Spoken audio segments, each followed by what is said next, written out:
आगाज समस्तिका का हाथ पकड़कर उसे चौहान मेंशन के अंदर ले आया था और आते ही वो रितिका के लिए जोरों से आवाज लगाने लगा था।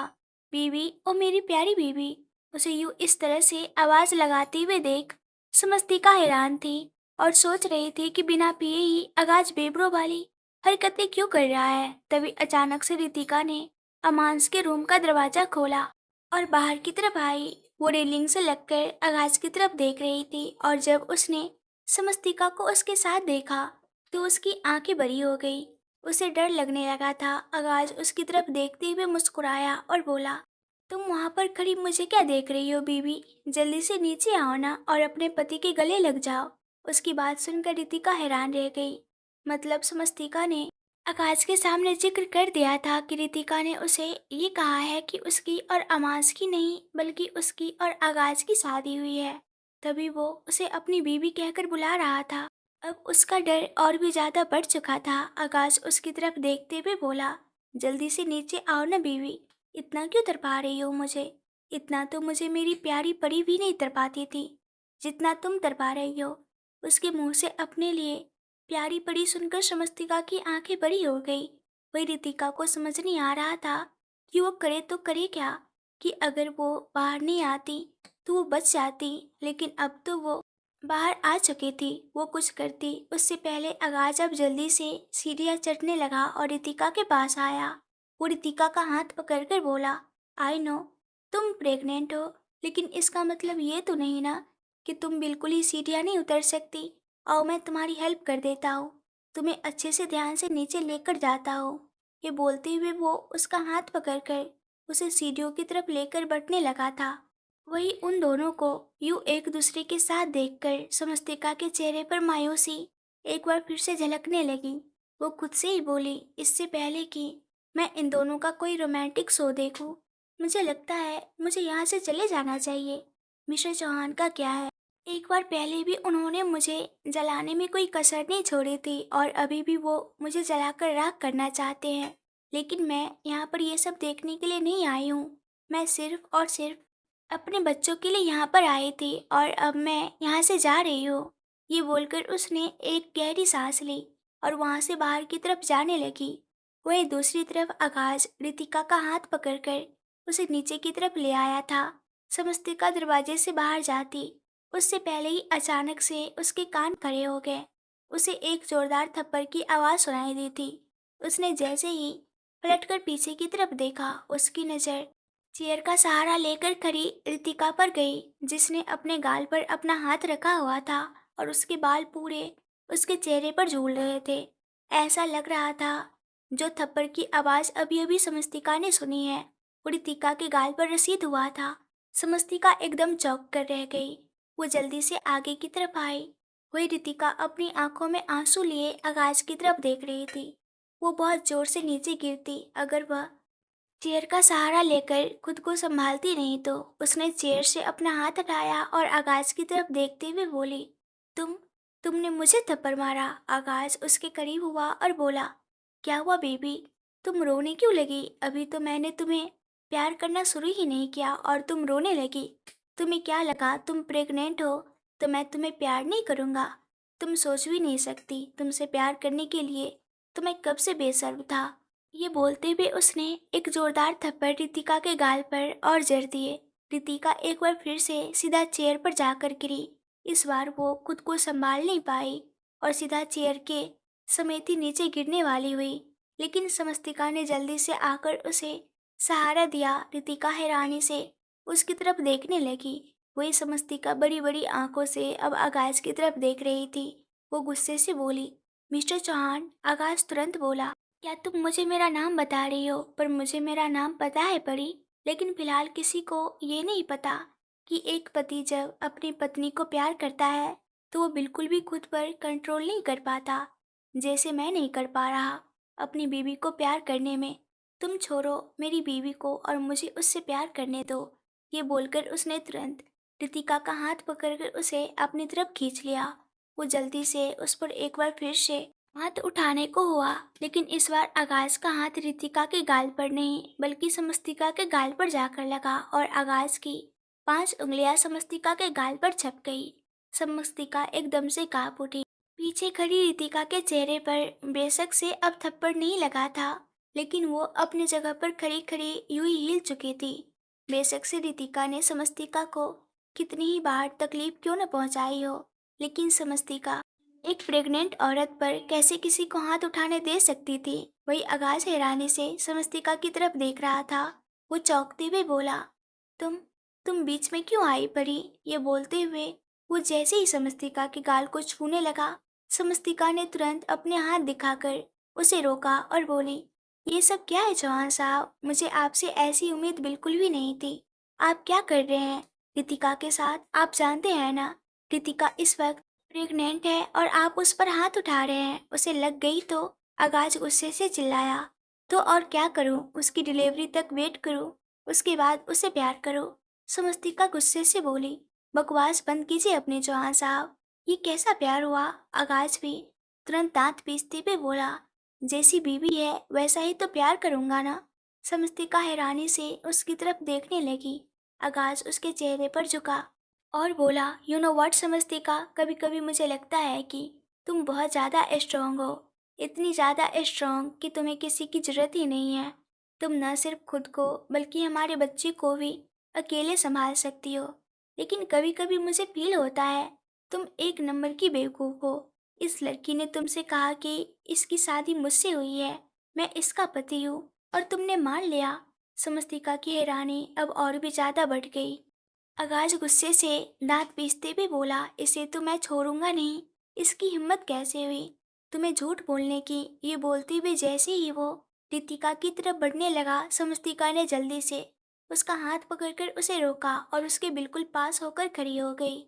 वो हैरानी से आगाज की तरफ देख रही थी और आगाज की सांसें इस वक्त बहुत ज्यादा गहरी चल रही थी। गुस्से से उसका पूरा चेहरा कांप रहा था। वो उसकी तरफ देखते हुए बोली, मतलब आपकी और रितिका की शादी? आगाज उसकी बात पूरी होने से पहले बोला, तुम पागल हो गई हो क्या? मैं इससे शादी करूंगा? मेरी बहुत अच्छी दोस्त थी ये, लेकिन सिर्फ तब तक जब तक तुम यहाँ पर थी। जब तुम गई तो तुम्हें पता है उस वक्त मैं कितने ज़्यादा पेन में था। मुझे कितनी ज़्यादा गिल्ट फील हो रहा था। मन करता था मैं अपने हाथों से अपनी जान ले लूं। और उस वक्त इस मैडम को पता है क्या फिक्र हो रही थी? इसको फिक्र हो रही थी कि कहीं मैं अपनी गिल्ट के चक्कर में सारी प्रॉपर्टी वापस दादाजी को ना दे दूं। मैं तुम्हारी याद में मरे जा रहा था और ये मेरे पास बैठकर मुझे समझाने की कोशिश कर रही थी कि जो हो गया सो हो गया, अब हमें जिंदगी में आगे बढ़ना चाहिए। मन तो करता था इसका गला दबा दो, लेकिन मैं फिलहाल खुद को नहीं संभाल पा रहा था, तो और किसी का क्या ही करता। और फिर मैंने फैसला लिया दादाजी को सारी प्रॉपर्टी वापस करने का, और मैंने उन्हें सारी प्रॉपर्टी वापस कर दी थी। और फिर इस मैडम ने क्या किया ये देखकर कि मेरे पास तो अब चवन्नी भी नहीं बची, इसने तो साइड ही बदल दी। पहले ये मुझसे शादी करने के लिए मरे जा रही थी और सारी प्रॉपर्टी वापस दादाजी के पास आते देख इसने अमान से शादी कर ली। वो इंसान जिस पर कोई लड़की थूके भी ना, वो इंसान जिसे मैं बेहिसाब नफरत करता हूँ, इसने उसे अपना पति बना लिया। किस लिए? सिर्फ और सिर्फ चौहान खानदान की बहू बनने के लिए, चौहान प्रॉपर्टी की मालकिन बनने के लिए। ये बोलते हुए वो गुस्से से रितिका को देख रहा था और रितिका भी अपने दांत पीस रही थी। वही समस्तिका हैरानी से उसकी तरफ देख रही थी। इस वक्त उसे एक सुकून मिल रहा था ये जानकर कि आगाज ने रितिका से शादी नहीं की, लेकिन उसे रितिका पर तरस भी आ रहा था और उसके होठों पर व्यंग भरी मुस्कुराहट भी ठहरी थी। वो रितिका के पास आई और बोली, एक बार तुमने मेरे कैरेक्टर पर सवाल उठाया था ना रितिका? तुमने कहा था कि मैं कैरेक्टर लेस लड़की हूँ, जो पहले अमांस के साथ थी और फिर मिस्टर चौहान के साथ। अब अपने बारे में तुम क्या कहना चाहोगी? मेरे साथ तो जो हुआ वो मेरी किस्मत का खेल था, लेकिन तुमने तो पहले मिस्टर चौहान को अपने जाल में फंसाने में कोई कमी नहीं छोड़ी और वो तुम्हें नहीं मिले तो तुमने अमान से शादी कर ली, एक ऐसे इंसान से जिसके बारे में तुम बहुत अच्छी तरह से जानती थी कि वो सिर्फ और सिर्फ लोगों की ज़िंदगी बर्बाद करना जानता है। आज तक ना जाने कितनी ही लड़कियों की ज़िंदगी अमांस ने तबाह कर दी थी, और उनमें से एक मैं भी हूँ। मैं तो तुम्हारी नज़रों के सामने थी ना। मेरी तबाही से तुम्हें जरा सी भी सीख नहीं मिली क्या? या फिर तुम सच में अंधी हो, लेकिन अकल की नहीं, पैसों की अंधी? उसकी बात सुनकर रितिका ने गुस्से से मुठियां कस ली। वो दांत पीसते हुए बोली, तुम्हारी इतनी हिम्मत। ये बोलते हुए उसने अपना हाथ समस्तिका पर उठाना चाहा, लेकिन वो समस्तिका को हाथ भी लगाती उससे पहले ही आगाज ने आकर उसका हाथ कसकर अपने हाथों में पकड़ लिया और अगले ही पल उसकी कलाई को बड़ी ही बेरहमी से मरोड़ कर उसकी पीठ से लगा दिया। रितिका की दर्द से आह निकल गई। वही समस्तिका को उस पर तरस भी आ रहा था, लेकिन अब वो आगाज को रोकने भी नहीं वाली थी, क्योंकि अगर प्रेग्नेंट होकर रितिका खुद पर कंट्रोल नहीं कर सकती, वो अपनी हरकतों से बाज नहीं आ सकती, तो समस्तिका भी कोई महान आत्मा नहीं है जो हर बार दूसरों पर तरस खाए। वो गुस्से से रितिका की तरफ देखती रही और आगाज रितिका के चेहरे पर झुककर बोला, अपनी नकली बीवी को तो मैंने अपना प्यार दिखा दिया। मेरी असली बीवी के लिए अगर मेरा प्यार नहीं देखना चाहती ना, तो अपनी फालतू की हरकतों को कंट्रोल में रखो, वरना उसके लिए मैं क्या कर सकता हूँ, क्या नहीं, ये तुम्हारी उम्मीद और इमेजिनेशन दोनों से परे होगा। उसकी बात सुनते हुए रितिका का चेहरा और भी ज्यादा गुस्से से कांपने लगा। उसकी आंखों में नमी तैर रही थी। वो अपना हाथ छुड़ाने की कोशिश करते हुए बोली, छोड़ो मुझे। आकाश व्यंग से बोला, क्यों, दर्द हो रहा है? जब दूसरों को दर्द देती हो तो तुम्हें उनके दर्द की फिक्र नहीं होती। तुम्हें क्या लगता है मुझे कुछ पता नहीं? रघु को तुमने ही भेजा था ना? उसकी बात सुनकर रितिका की आंखें हैरत में फैल गई। वही रघु नाम सुनकर शमस्तिका सोचने लगी थी कि उसने हाल फिलहाल में ये नाम कहाँ सुना था। तभी वो भी हैरान रह गई जब उसे याद आया कि रघु तो उसी इंसान का नाम था जिसने उसे जान से मारने की कोशिश की थी, जिसके साथ चैताली नाम की लड़की थी। वो बस रितिका की तरफ देखती रह गई कि कोई पैसों के लालच में कहाँ तक गिर सकता है। रितिका गुस्से से दांत पीसते हुए बोली, तो और क्या, तुम्हारी बीवी की आरती उतारो। अगाय जल्दी से बोला, नहीं, इतनी भी महान नहीं है मेरी बीवी कि तुम उसकी आरती उतारो। लेकिन हाँ, अपनी आरती अगर नहीं उतारना चाहती ना, तो अपनी हरकतों को कंट्रोल में रखो। मन तो कर रहा है तुम्हारी गर्दन दबा दूं, लेकिन तुम पर नहीं, तुम्हारे इस बच्चे पर तरस खा रहा हो। वैसे तो अगर ये दुनिया में नहीं आए तो बेहतर होगा, क्योंकि इस दुनिया में आकर अगर उसे तुम जैसी माँ मिली तो पूरी जिंदगी अपनी किस्मत पर रोएगा। रितिका चिल्लाते हुए बोली, रोना तो तुम्हें पड़ेगा आगाज। तुम जानते नहीं हो तुम किस लड़की से प्यार कर रहे हो। तुम्हें इस लड़की की असलियत नहीं पता। तुम्हें सिर्फ इतना पता है कि अमांस ने इसके साथ गलत किया, लेकिन जब ये गलियों में धक्के खा रही थी, सड़कों पर जब ये आस्तिक के साथ भिखारियों वाली जिंदगी जी रही थी, तो ना जाने किस किस ने इससे अपनी हवस मिटाई होगी। ना जाने किस किस ने उसकी बात पूरी होती उससे पहले ही एक जोरदार थप्पड़ उसके गाल पर लगा और इस बार वो सच में सीधा जमीन पर जाकर गिरी। अगले ही पल जब उसने अपने पेट पर अपना हाथ रखा और दर्द से कराह उठी, आकाश गुस्से से तिल मिलाते हुए बोला, मैं तुम पर तरस खा रहा हूँ, लेकिन तुम तो तरस के लायक ही नहीं हो। मैंने सोचा तुम्हारे इस बच्चे की वजह से तुम्हें कुछ न कहो, लेकिन नहीं, तुमने प्रूव कर दिया कि तुम जैसे लोग किसी भी तरह के तरस के लायक ही नहीं हो। ये बोलते हुए वो हद से ज्यादा कांप रहा था। तभी गिरिराज जी अपने कमरे से बाहर निकलकर सीढ़ियों की तरफ आए। रितिका को नीचे जमीन पर इस तरह से गिरे हुए देखकर वो समझ चुके थे कि जरूर उसने ही ऐसा कुछ किया होगा कि आगाज ने अपना आपा खो दिया। समस्तिका ने जब रितिका को दर्द से कराहते हुए देखा तो वो तुरंत नीचे उसके पास आई। वो रितिका को हाथ लगाती उससे पहले ही रितिका ने जोर से उसे धक्का दिया और बोली, बंद करो अपना ये ड्रामा। तुम लोगों को इस ड्रामे में फंसा सकती हो, लेकिन रितिका कपूर को नहीं। पहले आगाज को मेरे खिलाफ भड़काकर यहाँ पर लेकर आई और अब मेरे सामने महान बनने का ड्रामा कर रही हो।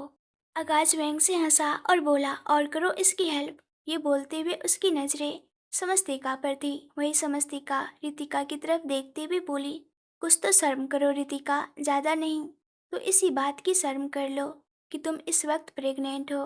रितिका चिल्लाते हुए बोली, तो तुम्हें इस बात से क्या लेना देना? ये बच्चा मेरे पेट में है ना, ये जिए या मरे इसकी फिक्र करने वाली तुम कौन होती हो? जाओ और जाकर अपने बच्चों को संभालो। उन्हें तो संभाल नहीं पाई, आ गई मुझे लेक्चर देने के लिए। अगर तुम्हें इतनी फिक्र होती ना अपने बच्चों की, तो तुम उन्हें लेकर यूं सड़कों पर धक्के नहीं खाती, उनके लिए अपने हाथ पैर चलाती, मेहनत करती। अगर वो नहीं होती थी तो जाकर किसी कुएं में छलांग लगाकर अपनी जान दे देती। पर तुम्हें भी तो मजा आ रहा था ना, रोज रोज नए नए मर्दों के साथ। उसकी बात पूरी होती उससे पहले ही आगाज कुछ बोलने लगा, लेकिन उससे पहले एक और आवाज वहां पर गूंज गई, खबरदार अगर तुमने हमारी परी के खिलाफ एक शब्द भी कहा तो। अभी गिरिराज जी रितिका की तरफ देखकर ये बोलते हुए नीचे आ ही रहे थे कि सामने दरवाजे से अमांस भी अंदर आया, और गिरिराज जी को इतने गुस्से में देखकर वो हैरान रह गया। तभी उसकी नज़र रितिका पर गई, जो नीचे जमीन पर गिरी हुई थी, और अमांस को देखते हुए उसने बहुत ही ज्यादा रोना शुरू कर दिया था। अमांस जल्दी से उसके पास आया और उसे संभालने लगा, क्योंकि रितिका तो बेशक से नहीं, लेकिन ये बच्चा उसके लिए बहुत ज्यादा जरूरी था। रितिका को अमांस चुप कराने की कोशिश कर रहा था, और आगाज अभी भी उसे गुस्से भरी नजरों से देख रहा था। उसकी गुस्से से गहरी गहरी चल रही सांसें ही उसके गुस्से को बयां करने के लिए काफी थी। अभी अभी उसने समस्तिका के लिए जो कुछ कहा था उसे सुनकर उसका मन तो कर रहा था कि रितिका का गला दबा दे, लेकिन किसी तरह उसने खुद को कंट्रोल किया हुआ था। अगर वो रितिका को सजा भी देता तो यूं सबके सामने तो बिल्कुल भी नहीं देता, खासकर गिरिराज जी के सामने। वो बस उनकी उम्र का लिहाज कर रहा था, वरना अपनी परी के बारे में इस तरह के शब्द इस्तेमाल करने वाले को तो वो 1 मिनट के अंदर अंदर नर्क की सैर करवा देता। वही अमांस ने अब नजर उठाकर आगाज की तरफ देखा, और फिर अगले ही पल अपनी जगह से उठकर उसने आगाज का गिरेबान पकड़ लिया। वो चिल्लाते हुए बोला, तुम्हारी हिम्मत भी कैसी हुई मेरी बीवी पर हाथ उठाने की। ये बोलकर वो आगाज के चेहरे पर पंच जड़ने लगा, लेकिन उससे पहले आगाज ने उसे जोर से धक्का दिया और अमान सीधा रितिका के पास आकर ही गिरा। आगाज हल्का सा उस पर झुका और बोला, खबरदार अगर मेरे गिरेबान को दोबारा हाथ भी लगाया तो। तुम्हारे अंदर चौहान खानदान का खून है, बस इसलिए आज तक तुम्हें जान से नहीं मारा, वरना जिस तरह की तुम्हारी हरकतें हैं ना, तुम 100 बार कत्ल हो जाते मेरे हाथों से। अमांस उसकी बातें सुनकर गुस्से से और भी ज्यादा कांपने लगा। तभी उसकी नजर गिरिराज जी पर गई। वो जल्दी से अपनी जगह से उठा और बोला, बस यही चाहते थे ना आप, आपका वो असली पोता, आपका जायज खून कैसे मुझे जान से मारने की धमकी दे रहा है, और आप चुपचाप ये सब तमाशा देख रहे हैं। आपको पता है, मुझे बहुत पहले से पता थी ये बात कि आप लोग मुझे मेरा हक कभी नहीं देंगे। आप लोग एक नंबर के धोखेबाज और मक्कार इंसान हैं, लेकिन मैं भी अपना हक नहीं छोड़ूंगा। आज तो मैं अपना हक लेकर ही रहूंगा। अभी इसी वक्त मुझे चौहान प्रॉपर्टी में से मेरे शेयर्स दीजिए, वरना उसकी बात पूरी होती उससे पहले ही आकाश गिरिराज जी के सामने आकर खड़ा हुआ और गुस्से भरी नजरों से अमांस की तरफ देखते हुए बोला, वरना क्या। अमांस ने उसके गिरेबान को पकड़ा और बोला, वरना मैं तुम्हें जिंदा नहीं छोड़ूंगा। तुझे तो सब पता ही होगा ना कि मुझे तेरी जान की ख्वाहिश किस कदर है। तो आज मैं सरेआम ऐलान करता हूँ कि अगर मुझे चौहान प्रॉपर्टी में से मेरा हिस्सा नहीं दिया गया तो मैं तुम में से किसी को भी जिंदा नहीं छोड़ूंगा। तेरी बीवी की, तेरे बच्चे की, सबकी जान ले लूंगा मैं। अभी वो बोल ही रहा था कि आगाज ने एक पल गवाए उसकी गर्दन पर अपना हाथ रखा और उसे पीछे की तरफ खींचते हुए ले गया। समस्तिका ये सब देखकर हैरान रह गई। समस्तिका ने जल्दी से गिरिराज जी की तरफ देखा, जिनकी बूढ़ी आंखों में इस वक्त नमी तैर रही थी। वो अब जल्दी से आगाज की तरफ भागी और आगाज को पीछे की तरफ खींचने लगी, लेकिन आगाज का गुस्सा इस वक्त हद से भी ज्यादा बढ़ा हुआ था। उसका हाथ अमांस की गर्दन पर इस कदर कसा हुआ था कि अमांस की आंखों की पुतलियां बाहर आने को हो गई थी और उसके पैर जमीन पर रगड़ खाने लगे थे। आगाज गुस्से से दांत पीसते हुए बोला, मुझे हाथ लगाएगा तू, मेरे बच्चों की जान लेगा तू, मेरी परी की जान लेगा। पहले तो अपनी जान बचा कर दिखा, दिखा मुझे जिंदा रहकर। ये बोलते हुए उसने उसकी गर्दन को और भी ज्यादा कस दिया। अमांस ने पूरा जोर लगा दिया था, लेकिन वो खुद को आगाज की पकड़ से छुड़ा नहीं पा रहा था। वही रितिका अब जल्दी से उठी और आगाज के पास आई। उसने भी आगाज को जोर से धक्का देना शुरू कर दिया, लेकिन उसकी बस की बात कहाँ थी आगाज को संभालना। समस्तिका की आंखों से आंसू गिरने लगे थे। वो आगाज को पीछे की तरफ खींचते हुए बोली, क्या कर रहे हैं आप चौहान साहब, छोड़िए अमांस को। अमांस गुस्से से दांत पीसते हुए बोला, बिल्कुल भी नहीं, इसे मैं जिंदा नहीं छोड़ूंगा। इसकी हिम्मत भी कैसी हुई मेरे परिवार की तरफ नजर उठाकर देखने की भी। समस्तिका रोते हुए बोली, अगर कोई बुरा हो तो उसके साथ बुरा नहीं बना जाता है चौहान साहब। अमांस ने जो किया वो उनकी समझदारी थी, उनकी अकल थी, उसकी नीयत थी जो हद से ज्यादा बुरी थी। लेकिन आप तो अच्छे हैं ना, और अच्छे इंसान कभी बुरों के साथ भी बुरा नहीं कर सकते। आप क्यों अमांस की सजा उसके होने वाले बच्चे को दे रहे हैं? सोचिए, अगर उसके सर से बाप का साया उठ गया तो अगर कल को हमारे आस्तिक के साथ ऐसा कुछ, उसकी बात पूरी होती। उससे पहले ही आगाज ने एक झटके में अमांस को छोड़ दिया और मुड़ के समस्तिका की तरफ देखने लगा। आगाज ने अमांस को उसकी गर्दन से पकड़ा हुआ था और उसे दीवार से लगाया हुआ था। अमांस की सांसें भी हलक में अटक चुकी थी और उसकी हालत हद से ज्यादा खराब हो चुकी थी। लेकिन आगाज उसे छोड़ नहीं रहा था, जबकि समस्तिका और रितिका दोनों उसे छुड़ाने की कोशिश कर रही थी। लेकिन अब समस्तिका की बात सुनकर एक झटके में आगाज ने अमांस को छोड़ दिया और गुस्से से समस्तिका की तरफ देखने लगा। समस्तिका उसकी तरफ देखते हुए बोली, मैं जानती हूँ चौहान साहब, अगर इन लोगों पर जरा सा भी तरस खाया तो इंसानियत से ही दगाबाजी होगी। आपने तो सिर्फ अमांस की बेहूदी हरकतें देखी है, लेकिन मैंने तो उसे बर्दाश्त किया है। आपने तो सिर्फ जाना है कि उन्होंने कितनी घिनौनी हरकत किया, लेकिन मैं तो उन हरकतों की साक्षी हूँ। पर मैं फिर भी इनके साथ कुछ बुरा नहीं करना चाहती, क्योंकि इनके साथ उनके बच्चे का भविष्य जुड़ा है और मैं नहीं चाहती मैं किसी बच्चे की बददुआ लूं। इसलिए आपके आगे हाथ जोड़ रही हूँ कि आप इन्हें छोड़ दीजिए, जाने दीजिए इन्हें। गिरिराज जी समस्तिका की तरफ देख रहे थे। उन्हें अपनी परी से यही उम्मीद थी कि वो उन लोगों के साथ भी कुछ बुरा नहीं कर सकती जिन्होंने उसे किसी लायक नहीं छोड़ा। तभी अमांस की नजर गिरिराज जी पर गई और वो गुस्से से कांपते हुए अपनी जगह से उठा और उनके सामने आकर खड़ा हुआ और बोला, यही चाहते थे ना आप? आखिर आपने प्रूव कर दिया कि आपकी नज़रों में जायज और नाजायज में बहुत फर्क है। ये आपका जायज पोता है, इसलिए आपने आज तक इसे सब कुछ दिया, और मैं आपका नाजायज खून, तो आपने मुझसे मेरा सारा हक छीन लिया। पर मैं आपको अपने साथ कुछ गलत नहीं करने दूंगा। आज मैं अपना हक लेकर ही रहूंगा, वरना उसकी बात पूरी होती। उससे पहले ही गिरिराज जी चिल्लाते हुए बोले, वरना क्या? बताओ हमें आज कि अगर हम तुम्हें तुम्हारा हक नहीं देते तो तुम क्या करोगे? अमांस गुस्से से कांपते हुए बोला, मैं किसी को जिंदा नहीं छोड़ूंगा, तबाह कर दूंगा सबको। अगर आपने मुझे मेरा हक नहीं दिया तो जिसे आप अपना सब कुछ दे रहे हैं, जिस पर आप अपनी सारी चौहान प्रॉपर्टी लुटा रहे हैं, उसे जिंदा नहीं छोड़ूंगा मैं।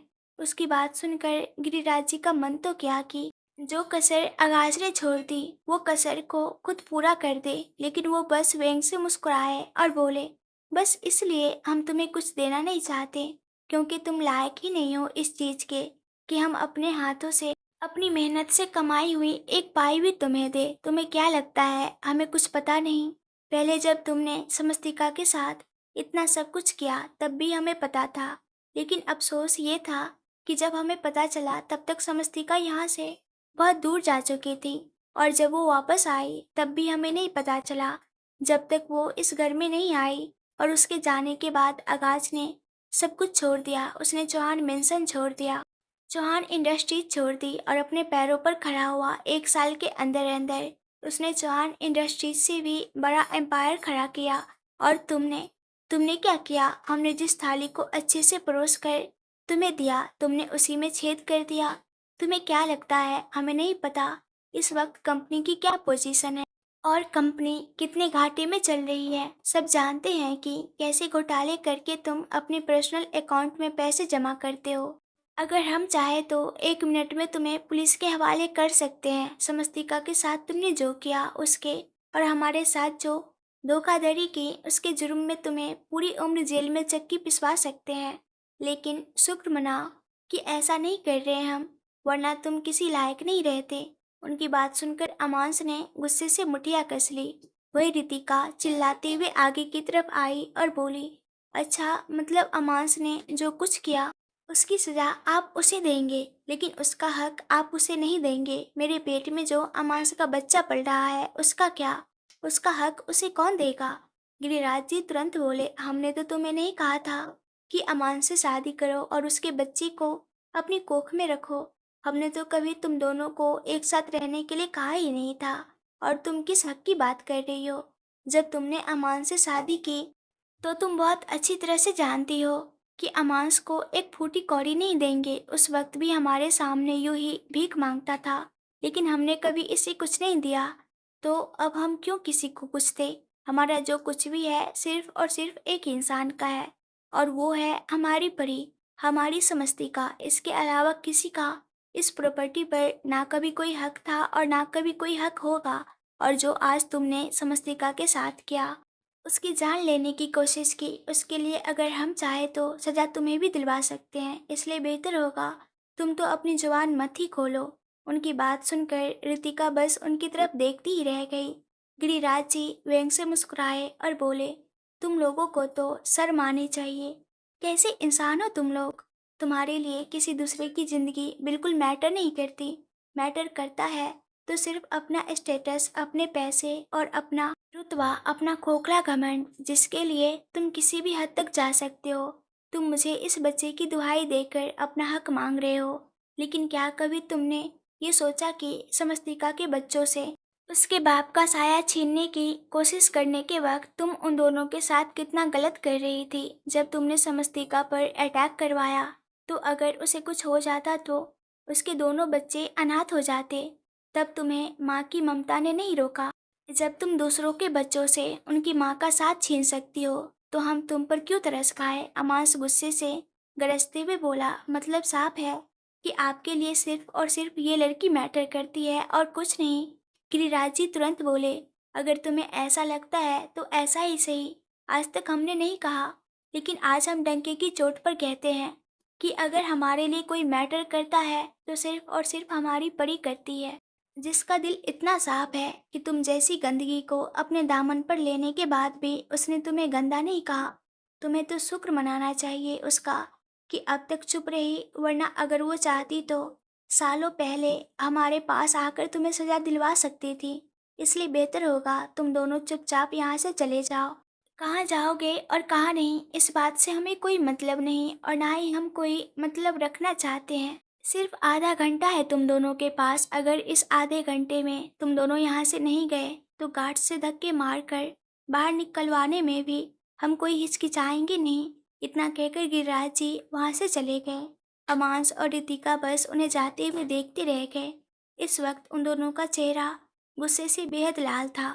वही आगाज समस्तिका की तरफ देख रहा था। उसकी आंखों से आंसू बरस रहे थे।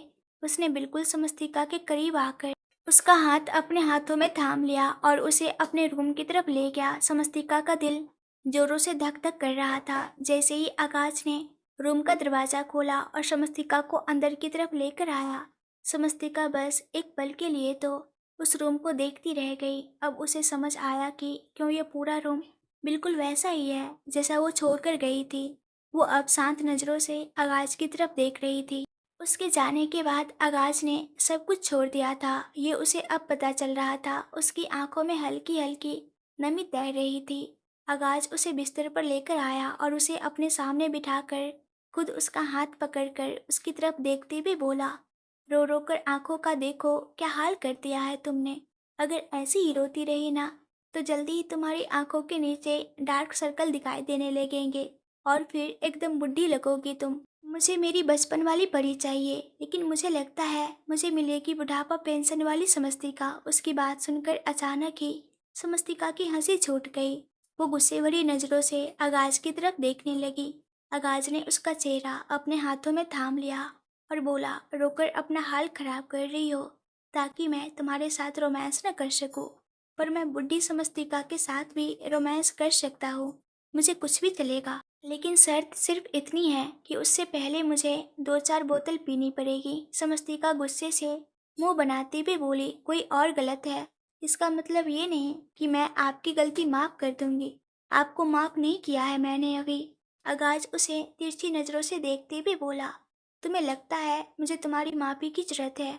समस्तिका जल्दी से बोली, क्यों? जरूरत क्यों नहीं है? आगाज हल्का सा मुस्कुराया और बोला, नहीं है जरूरत। अपनी बीवी की माफी की जरूरत भला किसे होती है? अपनी बीवी तो घर की दाल के बराबर होती है, जब मर्जी खा लो। एक्स्ट्रा मसाले तो बाहर की फिश करी और बटर चिकन मसाला में लगता है। ये बोलते हुए वो अपनी जीभ लपलपा रहा था और उसे यूं देखकर समस्तिका की आंखें बड़ी हो रही थी। आगाज को इस तरह से शरारत करते हुए देखना उसके लिए बहुत ही नया था। उसने हमेशा उसे खड़ूसपन में ही जो देखा था। समस्तिका अपनी जगह से उठी और बोली, तो जाइए फिर अपनी बटर चिकन मसाला और फिश कड़ी के पास जाइए, यहाँ पर क्या कर रहे हैं? आकाश हल्का सा मुस्कुराया और बिस्तर से उठकर उसके पीछे आकर खड़ा हो गया। उसने अपने हाथ समस्तिका की कमर पर रखे और फिर उन्हें धीरे धीरे आगे की तरफ लेकर आया। समस्तिका की सांसें बेहद गहरी चलने लगी थी।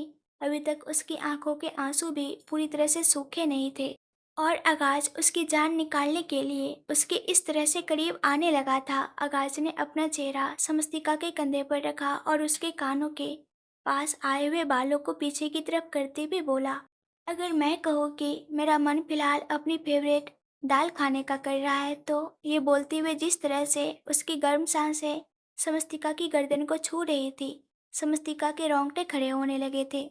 उसकी धड़कनें अब और भी ज्यादा तेजी से बढ़ने लगी थी। उसने अपने कपड़ों को मुट्ठी में कस लिया था। आगाज और समस्तिका दोनों इस वक्त अपने कमरे में थे और आगाज ने जिस तरह से समस्तिका को पकड़ा हुआ था, उसके रोंगटे खड़े हो रहे थे। आगाज की गर्म सांसें उसे अपनी गर्दन पर महसूस हो रही थी और आगाज को अपने इतने करीब इस तरह से महसूस कर उसकी जान निकल रही थी। उसने अपने कपड़ों को मुट्ठियों में कसा हुआ था। आगाज ने उसके हाथों की तरफ देखा और फिर धीरे धीरे अपने हाथ नीचे की तरफ लेकर आया और उसकी उंगलियों से अपनी उंगलियां उलझाकर अपने होठों को उसके गर्दन पर रगड़ते हुए बोला, क्या हुआ? मुझे तो ऐसा लग रहा है जैसे मेरी दाल पिघल रही है। उसकी बात सुनकर शमस्तिका झट से आगे की तरफ हो गई और गहरी गहरी सांसें लेते हुए बोली, मुझे मुझे हॉस्पिटल जाना है। बच्चों को मेरी जरूरत होगी, आस्तिक भी वही है और हमारी आसी भी। ये बोलते हुए जब उसने एक नज़र आगाज की तरफ देखा और उसके मुंह से हमारी आसी सुनकर आगाज के चेहरे पर लंबी सी स्माइल आ गई थी। आगाज उसे अपनी इंटेंस नज़रों से देखते हुए उसके पास आया और बोला, माना बच्चों को हमारी ज़रूरत है, वो दोनों हॉस्पिटल में हैं, लेकिन तुम भूल रही हो कि उनकी दादी माँ उन्हें संभाल रही है। समस्तिका जल्दी से बोली, लेकिन वो दो है और संभालने वाली एक माँ कैसे उन दोनों को एक साथ संभालेगी? आगाज मुस्कुराया और बोला, तुम मुझे और पैदा करने दो, माँ एक साथ 10-12 भी संभाल लेंगी। उसकी बात सुनकर शमस्तिका की आंखें बड़ी हो गई। वो जल्दी से उसे धक्का देते हुए बोली, बकवास बंद कीजिए, मुझे नहीं करनी इतने सारे बच्चे पैदा। ये बोलते हुए वो तुरंत बालकनी के दरवाजे की तरफ जाकर खड़ी हो गई। उसका दिल तो जैसे अब बवाल ही मचाने लगा था। आगाज जल्दी से उसके पास आया और उसे एक बार फिर से अपनी बाहों में भरते हुए बोला, क्यों इतने सारे बच्चे क्यों नहीं करने? तुम्हें तो सिर्फ पैदा ही करने हैं। फिक्र मत करो, संभालने के लिए उनकी दादी माँ है और दादू, वो भी तो है ना। बड़ा प्यार करते हैं वो तुमसे। मैं तुम्हें सच बताऊँ, तुमसे जलन होने लगी है। दादू मेरे और हर बार साथ वो तुम्हारा देते हैं। उसकी बात सुनते हुए अब समस्तिका उसकी तरफ घूम गई और बोली, अच्छा आपको इस बात से जलन हो रही है तो जलते रहिए चौहान साहब, जल जल कर राख हो जाएंगे ना तो भी मुझे फर्क नहीं पड़ेगा। ये बोलते हुए वो आगे की तरफ बढ़ने लगी।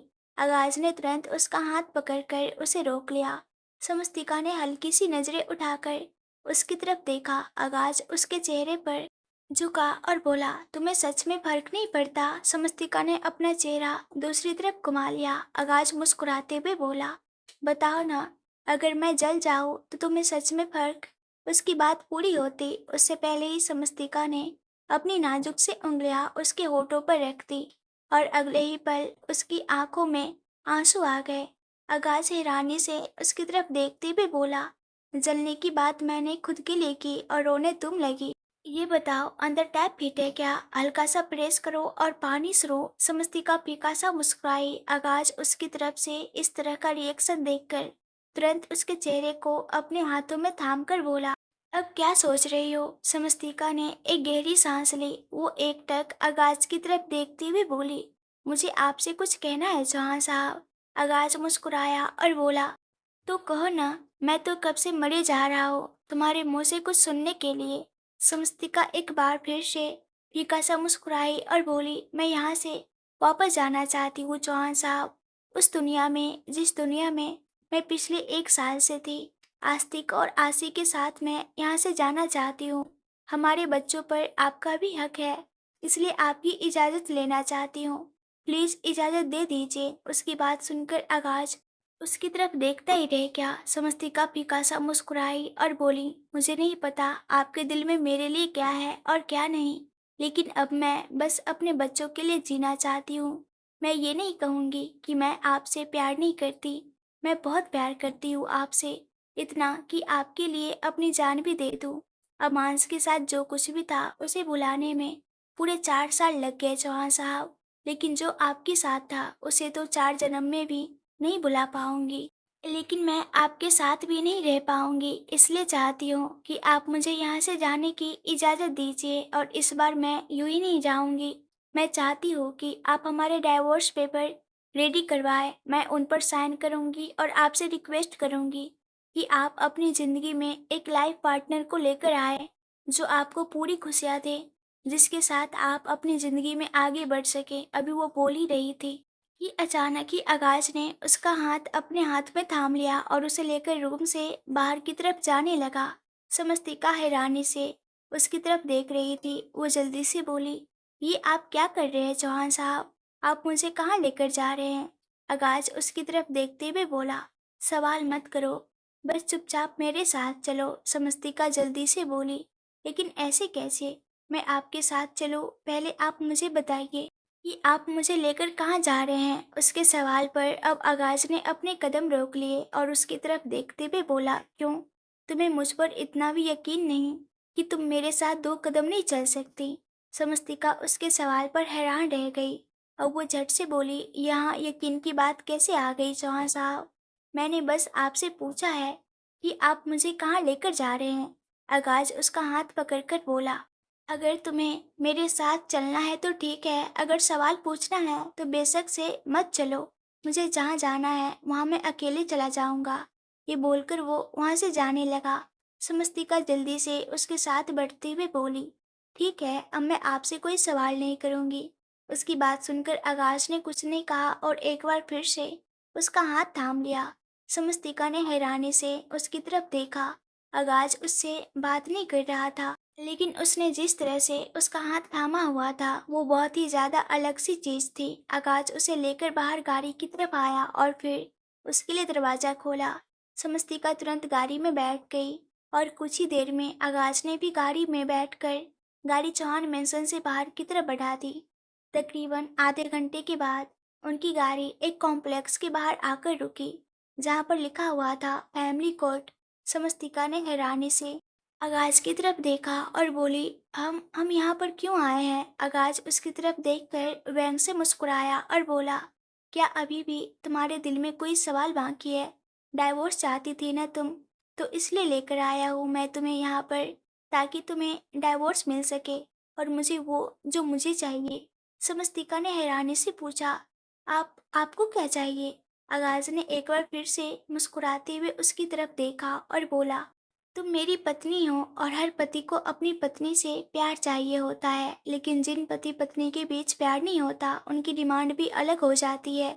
अब तुम्हें मुझसे डाइवोर्स चाहिए तो मुझे तुमसे अपने बच्चे चाहिए। तुम मुझे आसी आस्तिक दे दो, उसके बाद बेशक से डाइवोर्स लो या फिर कुछ भी, आई डोंट केयर। उसकी बात सुनकर समस्तिका और भी ज्यादा चौंक गई। वो तुरंत बोली, आप ऐसी बात कह भी कैसे सकते हैं? चौहान साहब, आप मुझसे मेरे बच्चे छीन रहे हैं। आगाज जल्दी से बोला, तुम भी तो मुझसे मेरी पत्नी छीन रही हो। उसका जवाब सुनकर समस्तिका का दिल धक से रह गया और आंखों में नमी उतर आई, लेकिन अगले ही पल उसने आगाज से अपना चेहरा दूसरी तरफ घुमा लिया और बोली, हम दोनों के बीच पति पत्नी जैसा तो कुछ था ही नहीं चौहान साहब, तो अब ये रिश्ता कहाँ से आ गया? आगाज भी झट से बोला, अगर हम दोनों के बीच पति पत्नी वाला कोई रिश्ता था ही नहीं तो फिर आसी कैसे पैदा हो गई? समस्तिका उसके सवाल का कोई जवाब दे ही नहीं पाई और दूसरी तरफ देखने लगी। आगाज उसकी तरफ देखते हुए बोला, एक बात तुम मेरी कान खोलकर सुन लो, अगर तुम मुझसे डाइवोर्स लेना चाहती हो या फिर तुम मुझे छोड़कर जाना चाहती हो तो दो ऑप्शन है तुम्हारे पास। एक, मेरे बच्चों को मेरे पास छोड़कर चली जाओ या फिर मुझे भी अपने साथ लेकर जाओ। इन दोनों में से जो ऑप्शन तुम्हें बेटर लगे मुझे बता देना, लेकिन इस गलतफहमी में मत रहना कि मैं अब अपनी बीवी के बिना रहूंगा। मुझे मेरी बीवी हर हालत में चाहिए और मेरी बीवी का प्यार भी। ये बोलते हुए उसने समस्तिका के घुटने पर रखे हुए अपने हाथ पर अपना हाथ रखा और फिर उसकी उंगली से अपनी उंगलियां उलझा ली। समस्तिका के रोंगटे खड़े हो गए और वह हैरानी से आकाश की तरफ देखने लगी। आकाश मुस्कुराया और बोला, किसने कहा तुमसे? हम दोनों के बीच पति पत्नी जैसा कुछ नहीं था। जो हमारे बीच था वो तो होता ही पति पत्नी के बीच है मेरी प्यारी परी। ये बोलते हुए उसके चेहरे पर दिलकशी मुस्कुराहट और भी ज्यादा लंबी हो गई थी और शमस्तिका का दिल जोरों से धक धक करने लगा था।